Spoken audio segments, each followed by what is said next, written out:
I fly helicopters around the world, but I mean, I guess a lot of people know that. So I had a theory very early on starting Thorchain in 2017 that we needed to build a meme coin with utility. And that was way back then. And so we built it around, we attached it, grafted it onto Norse mythology, Thor, and it's got a lot of Norse mythology because that's a very old meme that has a really long half-life. So the pastures were going to be rich and diverse. And that thesis has stood the test of time. The Thorchain community is very meme biased and meme intensive. There's lots of strong mimetic energy in that community. So that's reinforced the thesis I had.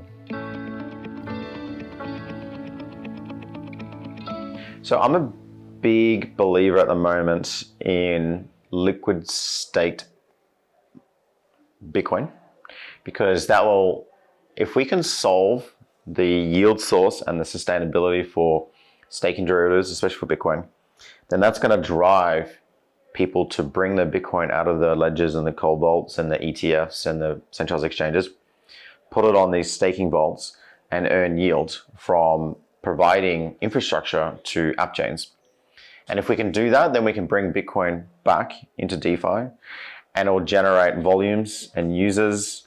And arguably, I think the user experience of staking Bitcoin and earning Bitcoin yield from a faraway remote app chain source of yield is going to be an amazing user experience. And I think just look at the incentives. If we can provide enough revenue for 40, 50, $100 billion worth of staked Bitcoin, then we're going to bring millions of users easily, 10 million, 100 million users.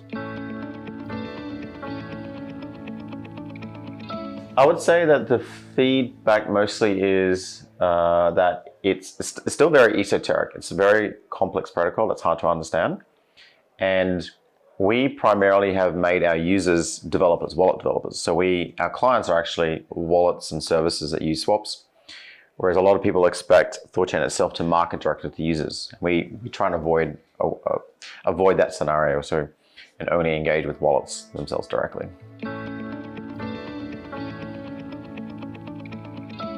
Interesting, a lot of people get exhausted in crypto because it's 24/7 and the price volatility creates this emotional roller coaster. So you can tell the mood of your team just by the price of Bitcoin for the day. And that takes a while to desensitize yourself to. But people who can't manage the volatility and the 24/7 and the intensity of this industry get burnt out and leave. So you really have to set yourself a long vision that's volatility insensitive and set yourself to a build line. But if you set yourself to like a trading wealth line, then you'll easily get burnt out and it will wreck you. But instead, I tell people focus on a 5-10 year build line where you just give yourself milestones of building things rather than trying to set price targets and wealth targets, because that's just going to burn you out.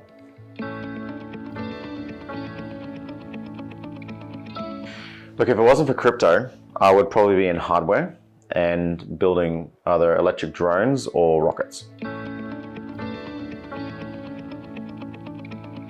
Everything I do is just work. But I enjoy it a lot. I get great satisfaction out of shipping things that people use and work. So I don't find anything I do is difficult or exhausting, because the satisfaction of seeing people use your products and for them to actually work is my feedback, my reward loop.